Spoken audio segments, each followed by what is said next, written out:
It's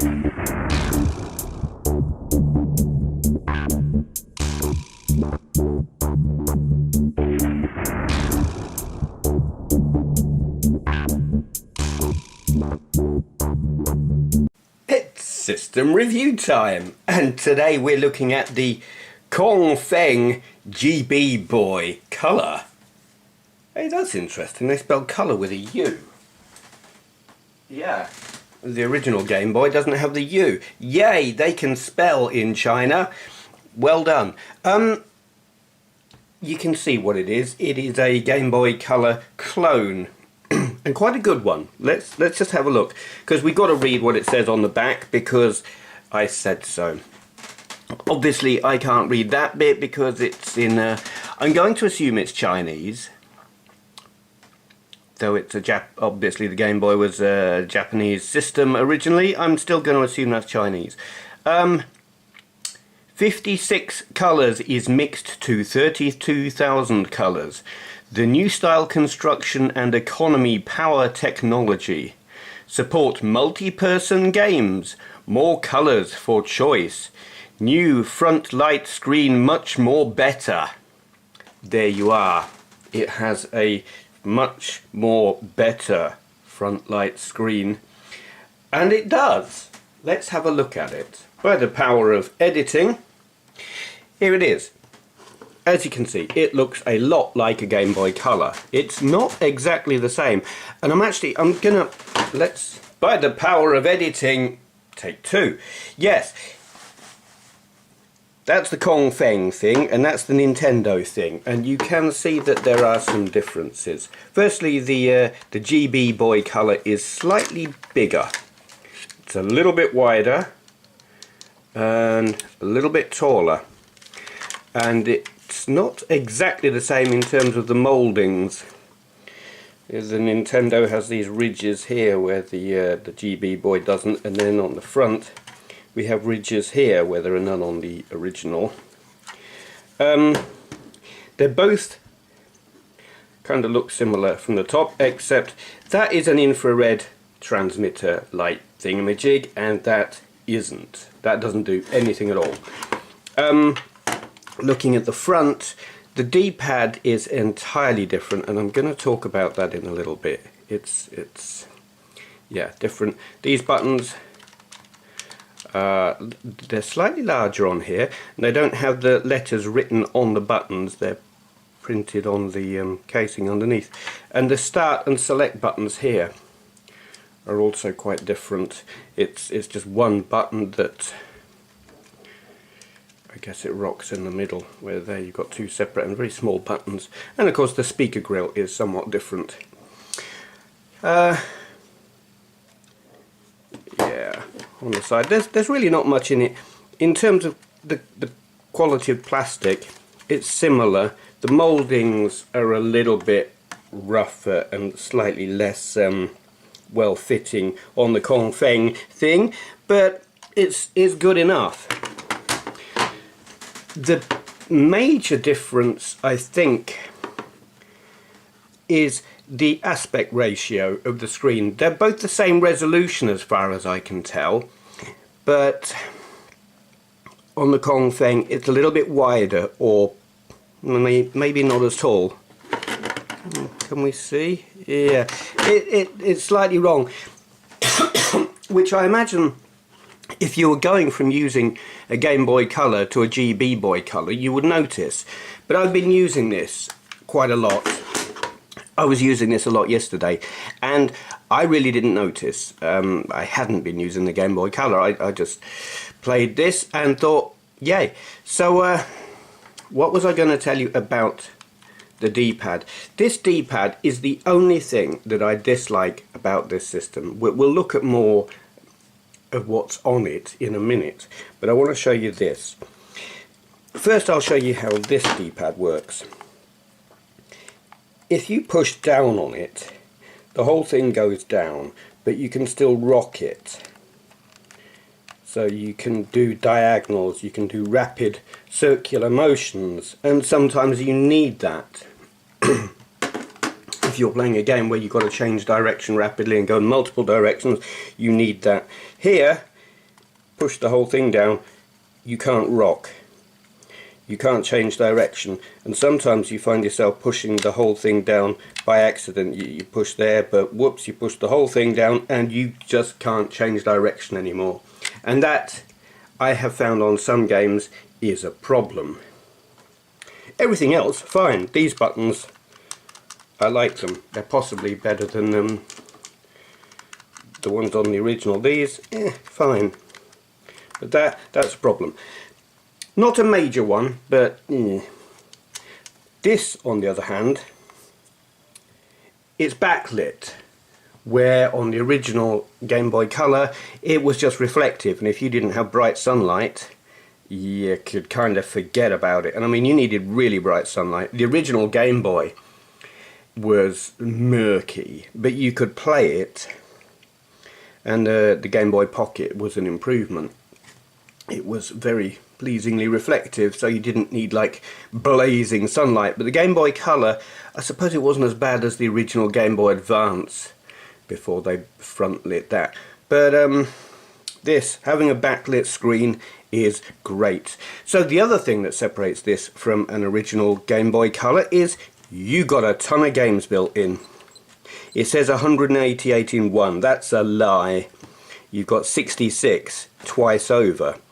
But that's okay, because some of them are quite good. Is the camera zooming in on that? Or focusing it even? I think so. Let's... Contra, Super Mario Land, Bugs Bunny, Parasauru... yeah, whatever. Stuff that I can't read. Go-Go Tank, yeah, somewhere. Donkey Kong, Aladdin, Mario and Yoshi, DuckTales. I like how it's got the names of the games written in. Again, I don't know if that's Chinese or Japanese. As I was saying before, originally it was a Japanese system, but this has been made in China. So what is this writing? I don't know, but I mean, it's fascinating to look at that. Yeah, I'll just cycle through so you can read the games that are on it. I shan't worry about reading them out. I'm sure you can read A.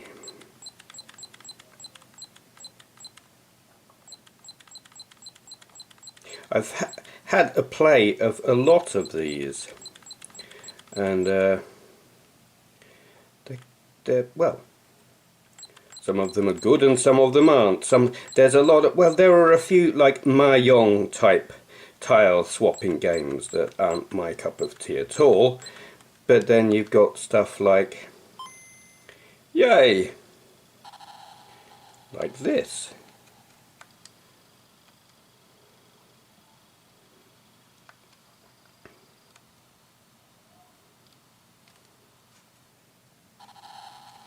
The sound sounds like typical Game Boy sound, which, if you like the sound of a Game Boy, is great. And I do. You know, I never actually quite worked out how to play this, like what you're meant to do. It plays a lot like Defender, but I'm sure I'm meant to be picking things up. Whoops. Yeah, it's great. Just having it backlit makes a world of difference. I was going to tell you something else about it. Yes, it also will take cartridges. You've got your 66 in 1 games built in, but you've also got a cartridge slot that will take Game Boy cartridges in there. And there is actually, the way this works, the way the built-in games are built in is interesting. I watched a video of a guy who took one of these apart. There is effectively a multi-game cartridge built into this. It's somewhere up inside this area, and it's basically wired into the cartridge slot. And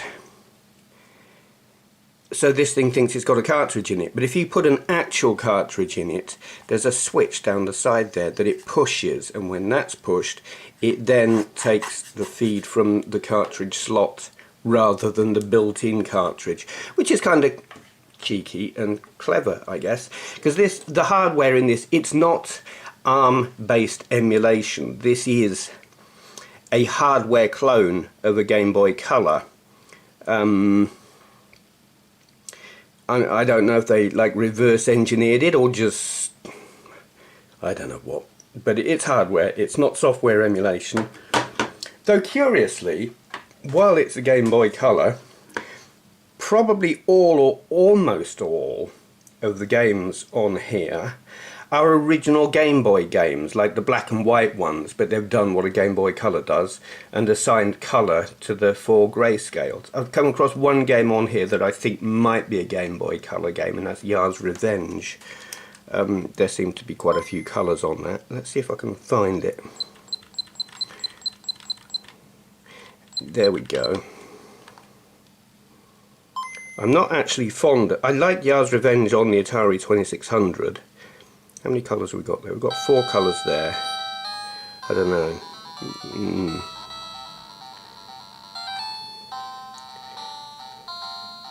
Still only 4 colours, I think.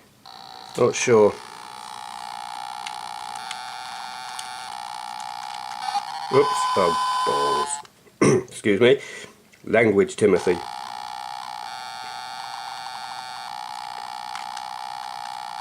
This is a game where you have trouble with the D-pad doing what you want. If you, stuck because I pushed it all down. Oh dear. Get off. Yeah. Struggle with the D-pad on that game. Yeah, that may. I'm not sure if that's a Game Boy Color game or just an original Game Boy game. Now I look at it again. But anyway, yeah. That is that. So it takes, well, I think of it, 2 AA batteries. It's not draining them too quickly. I was playing this for quite a few hours yesterday, and these batteries were already half flat when I put them in.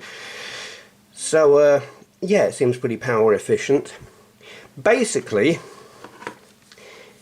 if you want a Game Boy Color but don't want to have to pay through the nose for one, and I'm not sure what they're selling for now, this cost me £26 and I bought it from AliExpress, who, well, I don't know how reliable they are. You hear things online. I had no problem. This arrived within a week of me ordering it, which was cool. You can also get them on eBay. There's quite a few of them on eBay for about the same price. So, you know, wherever you prefer to get one. I think for £26 it is well worth it. You effectively get a Game Boy Color that is backlit and has 66 games built in, and even though maybe only half of those games are anything you're going to want to play, some of them you just plain can't play. There are like Japanese roleplay games where all the text is in Japanese, so you're not going to be playing them. So let's say you got 33 games that you might play. For 26 quid, backlit screen, the only letdown is the D-pad. And on many of the games that's not going to matter. You know, it's all left and right or up and down and not too much going around and around. So, I think for the price it's good. Even if you're just going to give it to your kids, let them have a taste of what handheld gaming was like when I were a lad. Bring on the Hobus music. Yeah, I like it. I think it's cool. I think it's decent value for money. I'm not bothered about the slightly wrong aspect ratio of the screen. It's not wrong enough that it bothers me. It doesn't seem to be as wrong as on the Game Boy Advance screen, though maybe I'm kidding myself. I'm not sure. It might be the same as that. Yeah, I like it. And I bought this with my own money. This was not a free review one. I spent money, and I don't regret it for a moment. I think it's worth it. So, Feng GB Boy Color. It's pretty good. I'm going to be doing some videos of gameplay of the games on this in the coming days, weeks, something. I shall record a batch, just because it's easy. Yeah, that's that then. Thank you for watching. Yes, Your Majesty, it would be... What the bloody hell? Okay, which smart-ass rigged the subscribe button to the teleporter?